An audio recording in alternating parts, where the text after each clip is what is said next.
Hi there, everybody, and I hope you're having a good day and enjoying. Well, some of you are having good weather, some of you aren't having good weather, so I hope you're making the most of it. And yes, that's Penny, and she's sound asleep. Let's see if she stays sound asleep through this. Um, and it wasn't the weather, but I was complaining and whining about a few things. Something that somebody, an electronic gizmo app did an update which sort of semi wiped out some data, and I've been whining about it. And finally, it sort of dawned on me. It's like that it was getting me absolutely nowhere. So I got into some of the quotes today because these were working on me. So I thought that I'd probably share them with you because I dare say that at least one or two of you are whining as well and having about the same impact as, on the whining is having about the same impact on you as it's having on me, which is basically nothing other than sort of semi making me feel better, which it doesn't really make me feel better because I still feel lousy, but that's beside the point. So that's the whole point of today. So I just sort of was wanting to share with you that partly today's quotes are coming from because of where I was coming from, if that made any sense. So the first quote I found, and interestingly enough, two of them, this is a three per day. I've got three quotes and two of them don't have any names attached to it, so I'm not quite sure whether they're just so common that nobody claims them or what. But anyway, the first quote I found was it a bad day, or was it 5 minutes that you milked for all day? I can say that to some degree, my whining was something that happened for 5 minutes that I've milked pretty much all the day. And it's kind of along the same thing as I'm supposed that you have something that goes on, but it doesn't necessarily ruin your whole day. But you whine and you complain and you feel bad about it all day. And to some degree, when we really stop to think about it, does it make sense and does it do us any good? Probably not. At least not in my case. It's not doing me any good. The second one, complaining doesn't do anything, doesn't solve anything. When you complain, you're saying that you're powerless to change your situation. So focus on solutions. This is coming closer to where I need to be.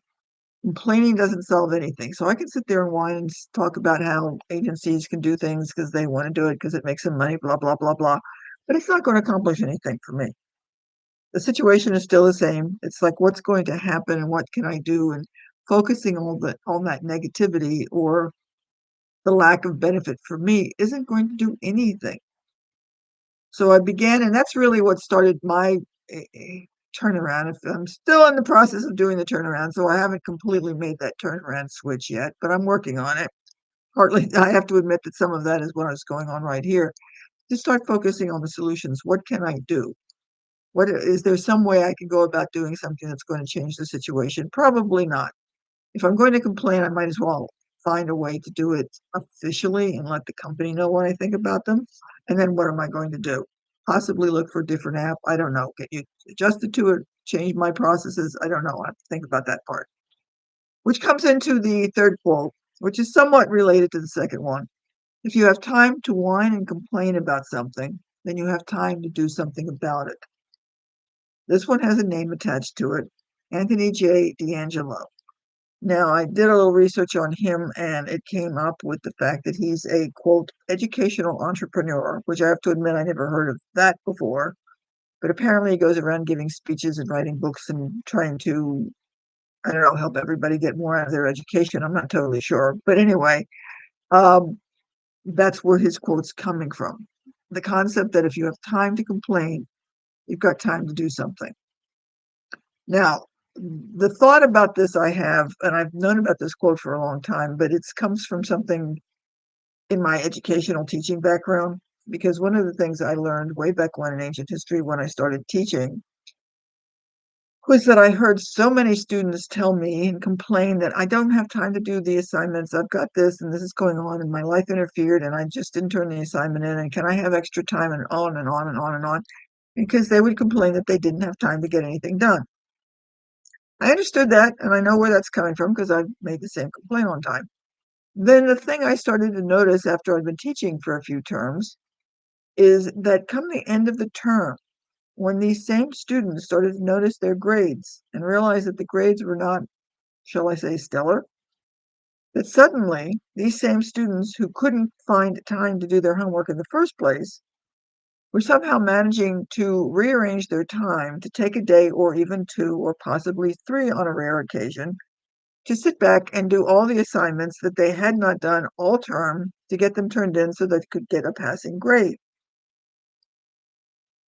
I found this rather fascinating, to be honest, especially as an educator, because I would see this constantly every term. I would see people complaining about the fact that they didn't have time to do their assignments, and that many, not all, but many of these same people at the end of the term would find the time, would make the time to be able to get things done so they could pass. And I found myself wondering, if they can make the time at the end of the class, why couldn't they have made the time at the beginning of the class for the assignments? Especially when they would get more credit because I wouldn't be deducting late points. Because if you're supposed to do something in week 2 and you don't do it until like week 12, you're not going to get full credit for it, at least not from me anyway. Does that make sense? So I find this kind of fascinating because I've seen this so much in a lot of people in general, not just students. A lot of people will complain about not being able to do X, Y, and Z for whatever reason. And then when they suddenly have to have that for, again, whatever reason, they suddenly are able to make the time to get it done. People will say, I don't have time to do this because I've got the baby and I've got to go to work and I've got to do this. And yet somehow if something comes up that they want to do, they will make the time to get it done. And I dare say that you've done this at least once in your life. I know I have. Many times it was related to school, and I will admit that I started to put all this together when I was what I was doing when I was a student. And it really boils down to making the time and deciding what our priorities are. So we can sit there and whine about something, or in my case, I can sit there and whine about something. So in this case, is my priority whining about it? Is my priority thinking about the company and complaining about it? Or is my priority of being able to fix something about what it is that I'm trying to accomplish? And this, to make it easier, I do some exercises and keep records of this, and suddenly the ability to keep some of my records because what they were doing just they disappeared, so they didn't show up the time or what happened or when I did it or anything else like that. So much of my record keeping was just became like gone because I didn't have the data to keep the records. And so it's kind of like, okay, now what? So I'm having to, or I was whining about that instead of either A, complaining, saying, is there another way of going around it? Do I need to find another app? Which is a distinct possibility. Do I change the way I keep the records? So instead of sitting there whining and complaining about what this company did, what am I going to do about it instead? Now, this is a minor detail. In the realm of my whole daily life, this is not that big a deal. Um, But how much of this do we deal on a larger basis for more often than that when we do for more often for bigger things? When we sit there and we don't like the way things are going, and so we complain about it, but we don't do anything to change it. And then we turn around and we say we don't like our lives or we don't like certain situations, but we're not doing anything to change it either. Does this make sense? So to bring it back in a sense to goals and anything else like that, how many of you are complaining and whining about something in your life that's keeping you from doing or accomplishing your goals, but you're not doing anything to change what's making you whine? If you don't like a situation, you don't have time to get something accomplished. Is it because you don't have the time, or is it because you're not making the time? If you don't have the time to do, I don't know, go to school, if you don't have the time to work on your hobby, if you don't have time to do any reading, if you don't have time to do whatever, is it because you really don't have time or because you don't make the time to do whatever it is that you want to do so that you can accomplish your particular goals? And I'd be willing to bet that in many cases, it's the fact that you're not making the time. Now we could go into reasons why you're not making the time. Could that be because you don't think you can, or you don't think it's worthwhile? The task is worthwhile. I don't know, but I'm going to challenge you this week to start thinking about when you say, "I don't have the time," or when you start whining about something. Uh, what's the point?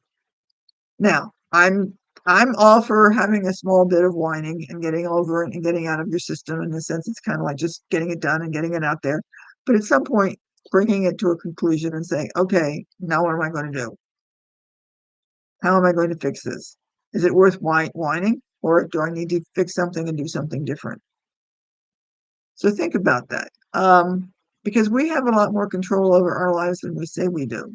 But as long as we whine and complain and act as if somebody else has got that control, we're not going to get anywhere. Does that make sense? So think about it, see how your week goes, and then let me know whether you agree with me or disagree with me, or, if you think I'm just completely whining, and let me know what you think. So we will, and there she is. I know she was moving, but there she is. She's right there. Um, so we'll just talk with you later and see what happens. Let me know what you think about this. Do you agree or you disagree with me? So take care and have a good week, and we'll chat with you later. Bye. It didn't go out.